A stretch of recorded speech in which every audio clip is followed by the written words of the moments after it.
बिस्मिल्लाहिर्रहमानिर्रहीम। अस्सलाम वालेकुम सारे पाकिस्तान, प्यारे पाकिस्तान जी। तो आज के व्लॉग में मेरे साथ हुई एक भूतनी की एंट्री। चलें आगे चल के इसके बारे में आपको बताते हैं।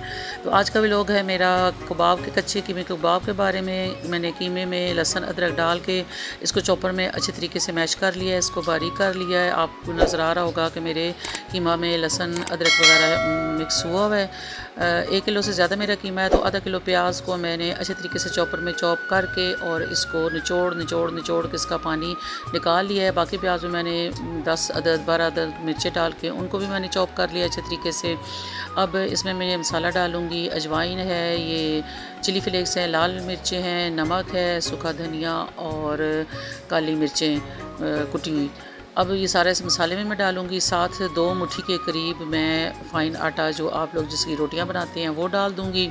साथ ही एक खाने का चम्मच, डूंगे वाला जो चम्मच होता है, वो मैं घी इसमें ऐड करूँगी। और अच्छा सा पुदीना इसमें छोटा छोटा करके फ़ाइन काट के वो बीच में डाल दूँगी। इसके बाद मैं इन सारी चीज़ों को अच्छे तरीके से हाथ से गूँधूँगी ताकि इसके अंदर का जो पानी है प्याज वगैरह का, वो और आटा एक जान हो जाए। इसमें आपको पानी वगैरह कुछ भी डालने की ज़रूरत नहीं। इसमें घी भी है और जो प्याज है उसका अपना पानी होता है, तो ये सारी चीज़ें खुद ही एक जान हो जाएंगी। इनको अच्छी तरह मिक्स करने के बाद थोड़ी देर तक 15-20 मिनट तक छोड़ दें, ताकि अगर प्याज ने अपना पानी छोड़ना है, प्याज और सब्ज़ मिर्च वगैरह ने, तो वो छोड़ दें। उसके बाद आपने दोबारा से इसको अच्छे तरीके से हाथों से ज़ोर से मसलते हुए इसको मसलना है, ताकि जो प्याज ने पानी छोड़ा है और सब्ज़ मिर्चें भी पानी छोड़ती हैं, तो ये सारी चीज़ें आटे की वजह से अच्छी तरीके से कीमे में एडजस्ट हो जाएं। और फिर आपने सख्त हाथों से इसको उठा के इसके ऊपर पटकना है। इसका मतलब हरगिज़ ये नहीं है कि मुझे किसी किस्म का गुस्सा है जो मैं इन पे निकाल रही हूँ। आप ऐसा कभी भी ना सोचिएगा, ये इसका प्रोसीजर है। और इसको पटकने से ही इसके अंदर लेस पैदा होती है, वो जो कबाब को शानदार बनाती है और कबाब जिससे जुड़े रहते हैं। जितना हो सके आप इसको अच्छे तरीके से मसलें, कम से कम 5-7 मिनट तक आप इसको दुबा के मसल के इसको गूंद लें, ताकि आटे के अंदर अच्छी सी लेस पैदा हो। जितनी अच्छी लेस होगी उतनी आपके कबाब अच्छे बनेंगे और तवे पर टूटेंगे नहीं। चले जी, तो मैं अब टिक्की बना लेती हूँ। आपने देखा होगा मेरे कबाब में कितनी अच्छी शाइन आई हुई है। बिल्कुल कबाब इस तरह लग रहे हैं जैसे सीख कबाब का मसाला बना हो।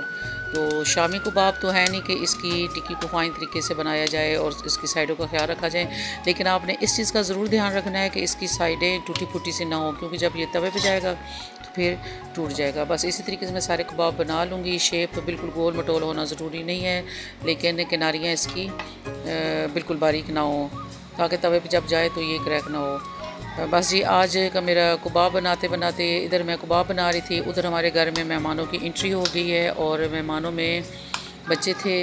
और जब आपके घर में बच्चे आ जाते हैं तो फिर आप जानते हैं कि आपके आसान ख़ता हो जाते हैं, क्योंकि बच्चों को रोकना जब आप कोई काम कर रहे होते हैं तो बहुत मुश्किल हो जाता है। ये तो शुक्र है कि किचन में काम के दौरान मैंने बच्चों को ज़्यादा किचन में इंटर नहीं होने दिया, क्योंकि जब आप कुछ चीज़ तल रहे होते हैं, बना रहे होते हैं, तो अगर बच्चे किचन में आपके पास होते हैं तो बहुत ज़्यादा ख़तरा हो जाता है। तो आप ये देख रहे होंगे मेरे कबाब माशाल्लाह से मैंने टिक्कियाँ सारी बना ली हैं और घी मैंने डाल रही है। शैलो फ्राई करना है, थोड़ा सा घी डालना है। आप देख रहे होंगे कि मेरे कबाब के बिल्कुल नीचे घी है।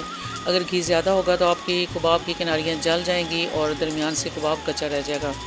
इतना कुछ घी डालना है कि आपके कबाब को नीचे से घी में तलने हो। जब आप साइड चेंज करें तो दूसरी साइड से भी आपका कबाब अच्छे तरीके से तल जाए। कबाब और फ़िश ऐसी चीज़ होती है कि इधर आपने मसाला तैयार किया, उधर सारे मोहल्ले में खुशबू फैल गई कि आज कुछ होने जा रहा है। और वैसे भी हमारे घर में तो अचानक ही ऊपर से मेहमान आ गए, क्योंकि मुझे पहले से इल्म नहीं था कि मेहमान आने वाले हैं। तो हमारे घर में रौनक लग गई। और जो मैं कबाब जितने धूमधाम से तल रही थी, वो मेरे कबाबों की काफ़ी सारा काम बीच में रह गया। जिस तरह मैं करना चाह रही थी उस तरह से मैं नहीं कर सकी, लेकिन कबाब मेरे माशाल्लाह से बहुत मज़े के बने हैं। जैसे मेरे कबाब तलने हो रहे थे, सबके मुंह में से पानी आ रहा था।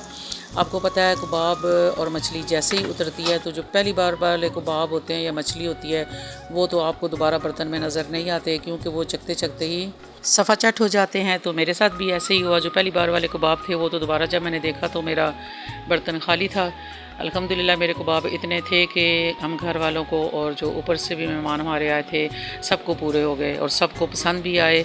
तो ये देखिए जी मेरी कबाब की टिक्कियाँ माशाल्लाह कितने मज़ेदार गोल्डन गोल्डन सी, बिल्कुल टूटी फूटी भी नहीं है और अच्छी सी बन गई है। कबाब जब भी आप घर में बनाएं तो आप टिक्कियों को बहुत ज़्यादा बड़ा भी ना बनाएं, बहुत छोटा भी ना करें, मीडियम सी रखें ताकि आसानी से पक जाएं और अच्छे तरीके से खाए जाएं। ये साइज़ बिल्कुल परफेक्ट है। अगर आप ये बंद में लगा के खाना चाहें तो भी अच्छी है, अगर नान के बीच में इसको रोल बनाएं तोड़ फोड़ के लगाएं तो वो भी अच्छी है, रोटी के साथ खाएं तब भी अच्छा है। तो इतना सा साइज़ बिल्कुल परफेक्ट होता है। तो इसी तरीका इतना सा साइज़ बनाया करें, ये उल्टने फुलटने में आसान रहता है और टूटता फूटता भी नहीं है। तो चलें जी फाइनली मेरे कबाब बन चुके हैं। तवे पे मैंने मिर्चें डाल दी हैं और इन मिर्चों ने हमारे नाक और कान, बिल्कुल आंखें अच्छे तरीके से साफ़ की हैं, नाकों को अच्छी सी धुनी दी है और आंखों का तो पानी माशाल्लाह से अच्छा खासा सबका बहा है। लेकिन अल्हम्दुलिल्लाह क्योंकि कबाब खाने थे तो कुछ तो कुर्बानी देनी थी। बच्चों ने कहा अम्मी आपने ये क्या किया, तो मैंने कहा इन मिर्चों के बगैर तो कबाब का मज़ा ही पूरा नहीं होता। मैं जब भी बाहर से भी कबाब लेती हूँ तो मैं मिर्चें कह के ज़्यादा डलवाती हूँ कि मुझे ये मिर्चें बहुत पसंद आती हैं कबाब के साथ। ये देखिए जी मेरी शानदार चटनी और कबाब। चटनी में मैंने लहसुन, पुदीना, सब्ज़ मिर्ची और दही डाला है और सारा थोड़ा सा चाट मसाला और नमक डाला है। और माशाल्लाह जी देखिए गोल गोल कबाबों के ऊपर गोल गोल कटा हुआ प्याज और ग्रीन ग्रीन मिर्चें कटी हुई। माशाल्लाह से मुँह से पानी ना आए तो और क्या हो।